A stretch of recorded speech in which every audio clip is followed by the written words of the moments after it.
Hello, everybody. I'm here today with a very special guest. Demetra Geroge is going to be one of our speakers in October at the first ever Evolutionary Astrology Conference that's online. So welcome, Demetra. Thank you, Kristin. It's so nice to be together. I know. I'm so happy to reconnect with the EA community. We've had so many fond memories of other gatherings, so I'm happy that you're all doing this. Yeah, it's been, I think, almost 10 or 11 years since we did the live conference at Still Meadow.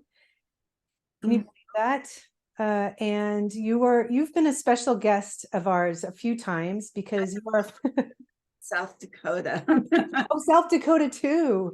Like in the running of the buffalo. Oh, that was so amazing. Wow, was that 2005 or something? It's a while back, Oh, but wow. one of those conferences and moments that just like the memories are still so vivid. Yeah, exactly. And that was the first time I met you in person. And I watched you at work. I watched you at work with a friend of mine and her chart, and I watched you, well, I felt you at work with me. And I will say this, there are two people in my journey in astrology, which has been now 24 years, who've been the most influential. And of course, the founder of evolutionary astrology, Jeffrey Wolf Green, led me into a deeper door for sure. And it's been an ongoing walk back to me, to my nature. And you, Demetra, are the other teacher that has influenced me the most with your resurrecting the goddess, the work that you've done like no other. So I want to thank you personally in front of the world. Thank you. I've got my male and female role models at each wing, and I just really can't say enough how much the work that you've done for me and for so many people and all the clients I work with when I'm looking at these asteroid goddesses, because of the influence that a book from the 80s, right? Asteroid Goddesses, was that when it was? Yes, it was in the 80s, and it was part of a larger feminist movement that was happening through the 60s, 70s, and 80s of women's consciousness and women's spirituality. Thinking back to that time, it was in 1976 that Merlin Stone wrote one of the first groundbreaking women's spirituality books called When God Was a Woman. Oh, right. Right. And then the asteroids had been discovered during that, not discovered, but we had the ephemerides available for them in 1993 for the first time because their orbits are unusual and eccentric. It was before computers. Some astronomer had to be convinced. That took Eleanor Bach a very long time to get someone to actually calculate the orbits.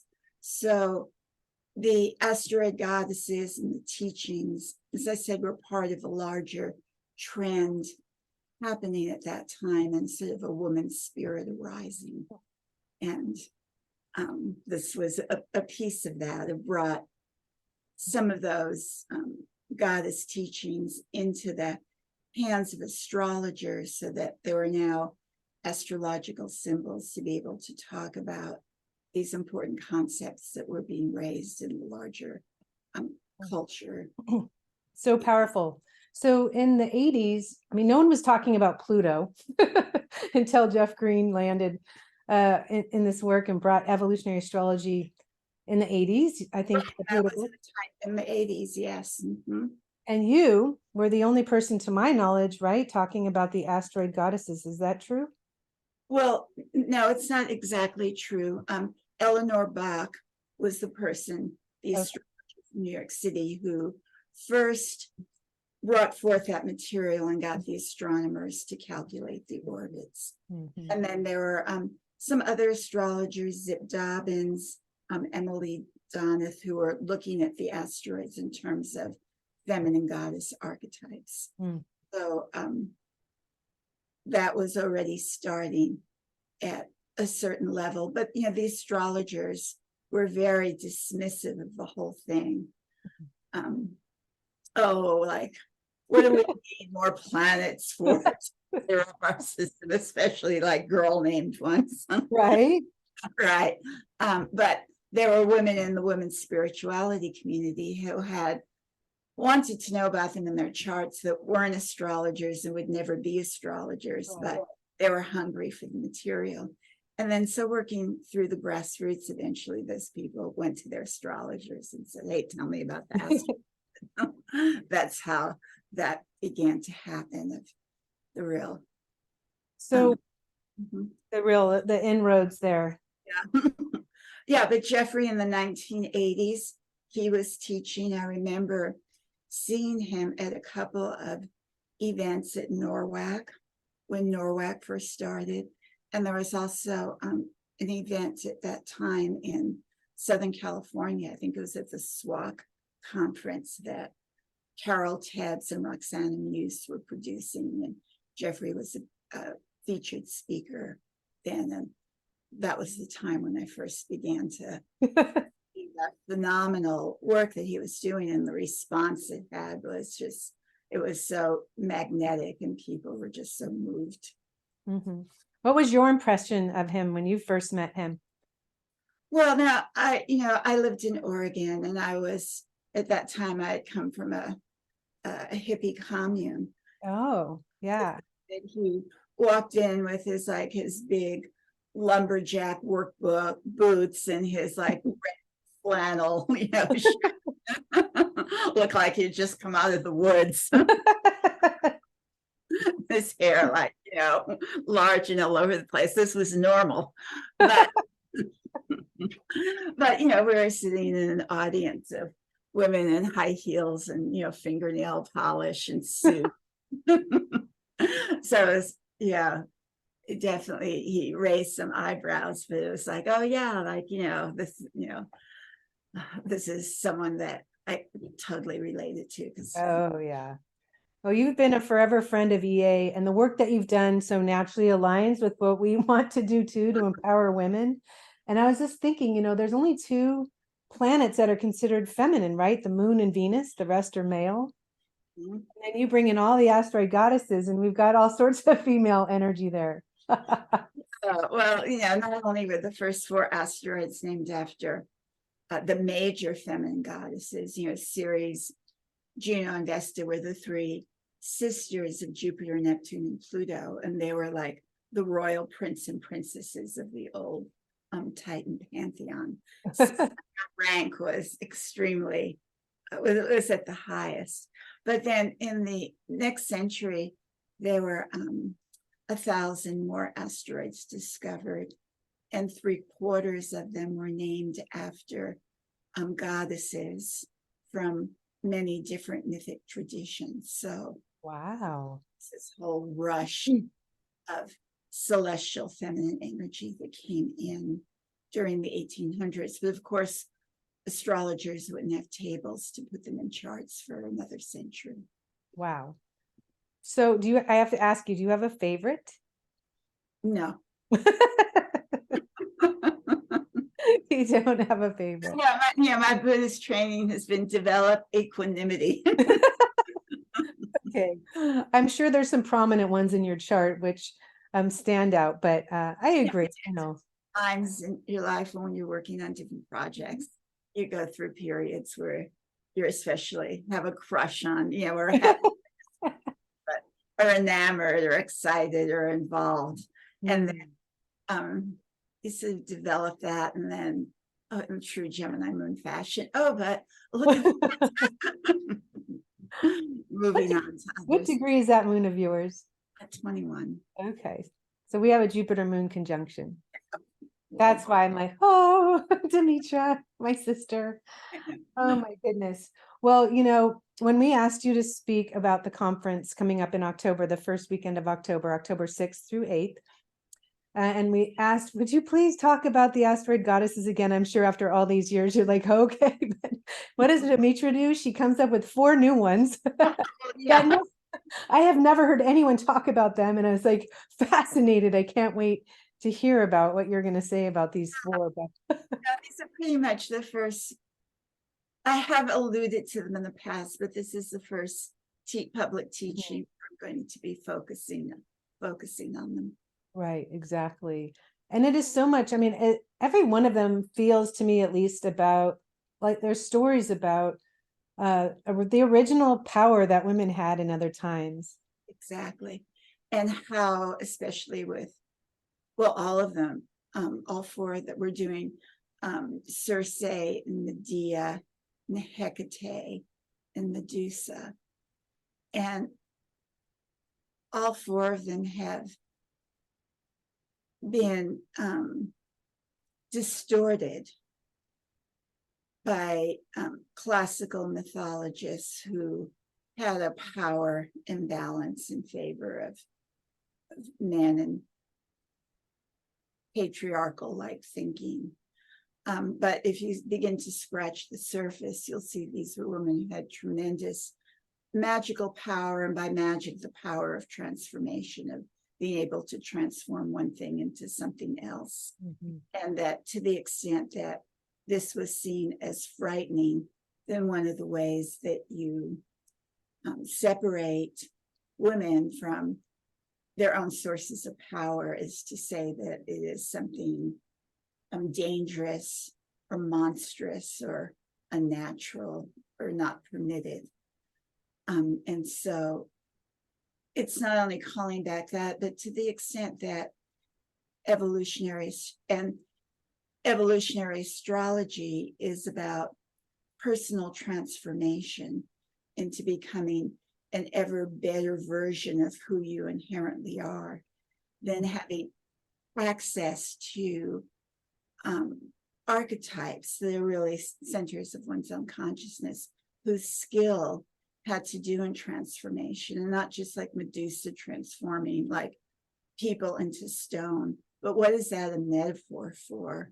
The inner powers of transforming consciousness in one's state of thinking and attitude to another that moves you forward into being a better and finer version of yourself. And so that's what I'm trying to pull forward from these goddesses, and how I'm hoping to link them to evolutionary astrology. Oh, you will. Idea. I love the idea. More content to work with, never enough female energy, in my opinion. The reason I got into this work, I think, is because my soul was tired of running and hiding. But it has been a life of deconditioning since I met Jeffrey, since I started working with the goddesses that you've taught. And they are the goddess energy within the asteroids. When they're transiting too, I can feel that. Do you look at the transiting asteroids in terms of helping other people decondition or empower the feminine within them, the transiting, or is it more like their natal strengths? During the years when I was reading charts, I would look to the natal positions to see, of the 500 mythic asteroids that are possible to put into a chart, and they all mean something somewhere, but there are some that mean more than others in one particular lifetime. So finding out which are the ones that have center stage in this incarnation, and then weaving those into the basic structure of the chart. Then being able to look at transits to them, or progressions, or other solar arcs, whatever timing system people use, of times when they become activated in the life. And there may be an asteroid that isn't that prominent natally, but there's a period of 3 years when Pluto is sitting on top of it, and then it will come forth. Wow. And yeah. I have tended to look more at the timing to the natal asteroids than the transits of the asteroids themselves that are moving 1 degree every 4 days, a quarter of a degree a day. So they're moving along. And so I don't know, you look at them and like, here today, gone tomorrow. Yeah, that's true. Yeah, you took the thought right out of my head. I was thinking a Pluto transit to one of those asteroids. It's just sitting there for a long time. That's If you're doing an event chart, in particular like mundane events, and you see like the transiting asteroid, well, that's the natal chart of that event. So yeah. meaning, but just trucking around and the chart, like all 1,000 of them, like every day. And so it seems, at least I think I've been hearing a little that you're talking more about the asteroid goddesses. I know you've been doing a lot of work in modern astrology. Is that what it's called? Or classic astrology? Yeah, traditional ancient. Traditional astrology. Sorry. But I know there's been a lot more work coming back around with the goddess asteroids. Is that true? Teaching and Well, certainly for the second half of this year. yeah. And after having written those 2 volumes of ancient astrology, which was probably almost 1,500 pages together, that was a 20-year project. It was like I needed like a luxury vacation, which is now connecting that with like love of mythology, which is a break into ideas that are more poetic and imaginal, artistic. And so just being, luxuriating on a beautiful beach. That sounds good to me. So where are those books available? What are they called? Do you have them? Yeah, I can hold them up. This is volume 1 of Ancient Astrology, Amazon. Nice. Look at it. Volume 2, and that's also available on Amazon. Wonderful. 20 years in the making, huh, Demetra? Yeah, about that, from when I taught the first Hellenistic astrology class at Kepler College under Robert Schmidt's supervision. That was 2002. And then the second of these 2 books was published in 2022. So it was definitely a 20-year project. Unless, you want to add the years before when I was studying Greek, the University of Oregon. So I could. Oh my goodness. Well, I mean, you've birthed some pretty major transcripts or manuscripts, I should say, for all of us to really benefit from. Thank you so much for finishing what you started, because we were joking around a little bit together on a phone call. I think it's like 70 to 80% of people that start books never finish them. Is that true? I think I heard that. I know I'm right there working away. We all have ideas, and sometimes it's so hard. It's so much work to actually finish something, and we can all make excuses. We were joking around. What else needs to be done while you're in the middle of work? Oh my goodness, I'm dusty right now. The feather duster. Well, that was my favorite example. You're sitting at your computer and you notice that something needs to be dusted. It's taking you away from this massive. Right. So what are your tips? What can you tell someone who's working on something that they feel is really important to help move the masses forward, to help empower women on this planet? And they're working hard. It is so much work. You must feel complete at this point. I hope you do after all of that. Any tips for people that are working on things that are important like you have? I would say the most difficult part of writing a book is erecting the fortress and keeping everyone and everything else out. That's huge.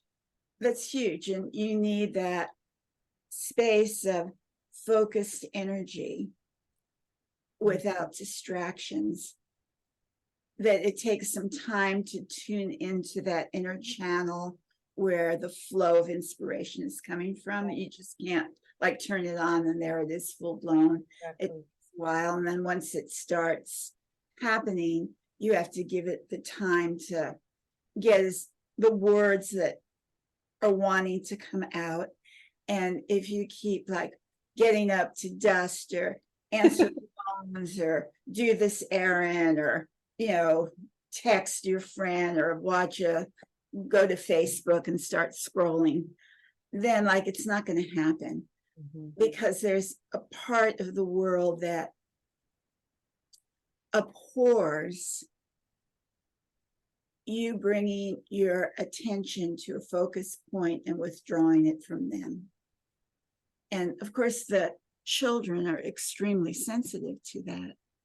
And, you know, I remember as a young mom, if I had my children playing and I was doing something like folding laundry or whatever, they were fine.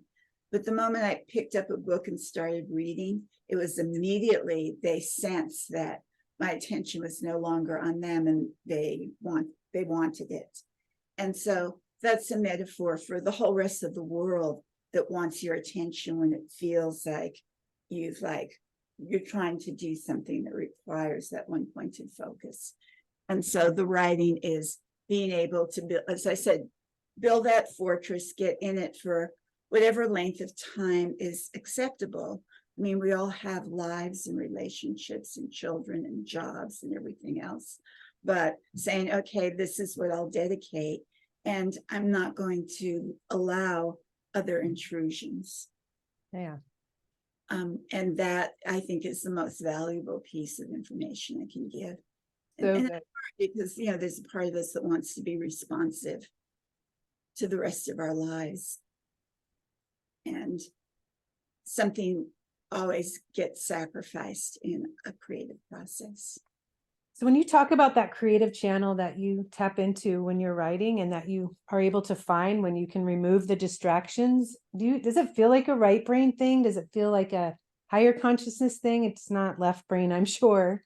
Where do you feel that comes from in you? It's not channeling, because I'm totally conscious of it.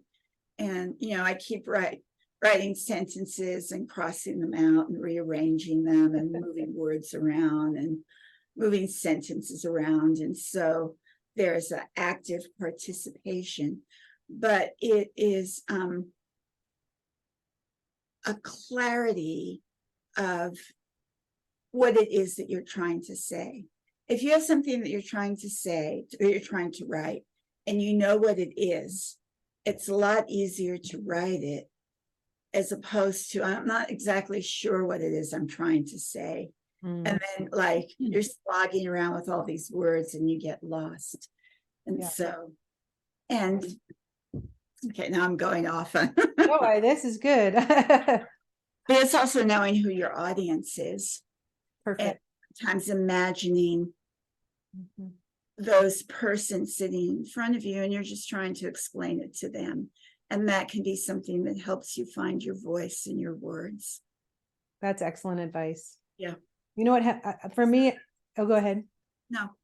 I was just going to say, when I get stuck, I go for a hike. You know, I have, even when I write forecasts, that's what I've done for so long, but there's other things I work on. And when we can get so caught in the left brain, when we are working on those sentences, and it's amazing, I can feel like nothing is there. And then I start walking and everything floods in, and then I don't have anything to write with.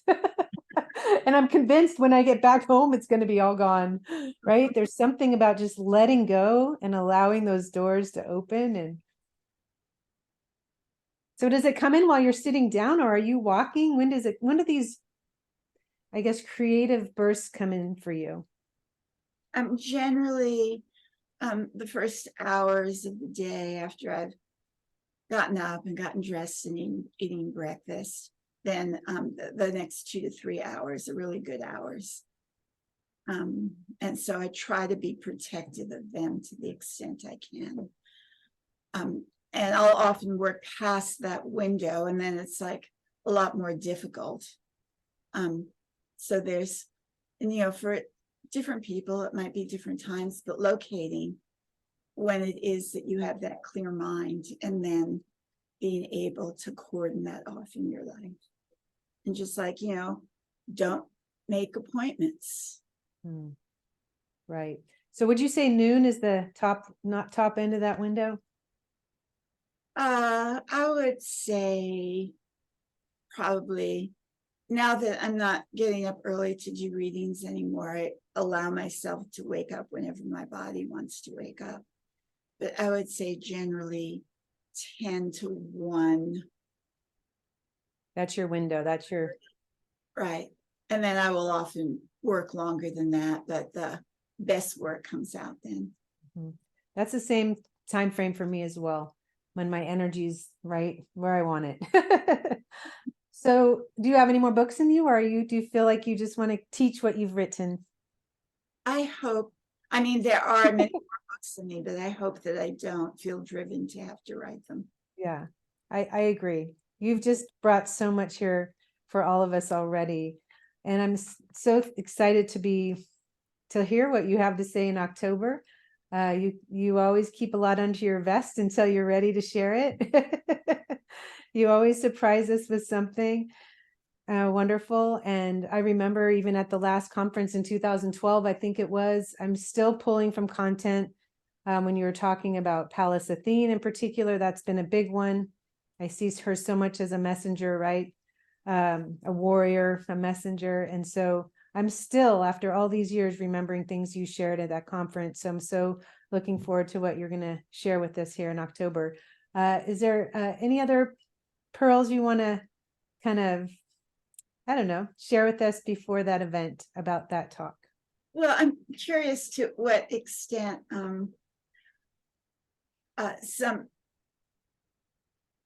how this work on the feminine asteroids has been integrated into some of the EA work that people are doing. I guess now I'm interviewing. You want to hear it? It's okay. Well, I mean, everybody loves what you've done with the Goddess Asteroids. People working with the asteroids in the EA. I mean, everybody is, that I know of. Everybody loves working with all the Goddess Asteroids. I hear about them all the time. It's interesting on interpretations, even when people are turning in homeworks. Deva does the correction of the homeworks, and people they're filling in all of the interpretations with the Goddess Asteroids. It's amazing. And of course, we love Lilith because she is the original woman. In the myth, she rebelled against Adam. She was not going to be submissive. I mean, the whole body of evolutionary astrology is about getting back to the root of who you are, your nature, and this deconditioning, removing those layers, and really having the male and the female in balance. And it's so beautifully reflected in the Goddess Asteroids. And some people have their favorites, of course, but it's all the ones you taught about in our last conference and the top 4 or 5. Yeah, and I think that for astrologers working with them, some of these asteroids will be more prominent in one astrologer's chart than someone else. And that means they have a special connection with that archetype. They know it on a sort of gut level. Right. It may be natural to look for that in the charts of people who are drawn to them, to be able to especially focus on those teachings, because this is they can speak to from a deeply authentic place in themselves. And that might be also a guideline for new astrologers being exposed to many different feminine archetypes. Like, well, what do I use if feeling overwhelmed? Well, what's most prominent in your own chart, and start there and explore that thoroughly. And for us to understand as astrologers that it's no accident of which clients come to us. It's because certain clients come to us because there's a pre-existing condition that has magnetized that, and that we have the thing that it is that they need to hear. Absolutely. Able to communicate that which we are best qualified to do because we know it in our own lives. Like, that's why they've come to us in the first place for that. So then have that as a source of focus and confidence. That is so true, that there's a magnetism that someone will carry that will draw in someone that needs what they need to hear. And I was told early on, when I was so overwhelmed with how much I needed to learn or felt like I wasn't ready. And Jeffrey said, you will always attract someone you can help. Yes, exactly. I mean, you don't need to know it all, but you and everybody, we do, as we evolve, and then we evolve, and then we attract a new maybe depth of story that we can handle as we continue on as astrologers. Or maybe we've just been down a certain road and experienced something through a Pluto transit or a Saturn transit, and then lo and behold, people are showing up with that need and that voice. So yes, Demetra, the Asteroid Goddesses, they're very much alive in evolutionary astrology. You have been such a beautiful, I don't know, friend and fit with this work. I'm so happy that you'll be joining us again in October. Can't wait to hear again what you're going to share on the new asteroids. I'm sure I'm going to be using them in the future. And just thank you so much for sharing a space with me to let people know more about you and what you're doing, and go out and get those new books she's just released. That's a huge body of work to share with the world. Thank you. Yeah, and I'm, working on a new set of asteroids in addition to what I'm doing for EA. I'm doing a course on Ariadne and Phaedra, and the whole story of the ball of twine and the labyrinth and the Minotaur, and looking at the asteroids in that story and bringing those forward. So that's what I'm immersed in the moment. And so that there's a whole wave of new asteroid material coming out this fall. Well, you know how to keep the candle burning. The candle of passion. Right. Yeah, the EA talk will be one part of this new work. So that's great. That is always your functioning as a midwife. You do. You truly are. Yeah, EA is functioning as a midwife for pulling forth that continual rebirths. Yes, you are. So how can people hear more about the work you're doing? Go to your website? Go to my website, and also the course on Ariadne is advertised on astrology. My page is on the Astrology University website, is where they can get most direct access to that. Okay. And if people are on my mailing list, they'll get Okay. about it. So that might be. Is it demetrageorge.com? Yes. Okay. Okay. All right. Well, we will see you in We'll see you 6 weeks or something like that. All right, Demetra, thank you so much.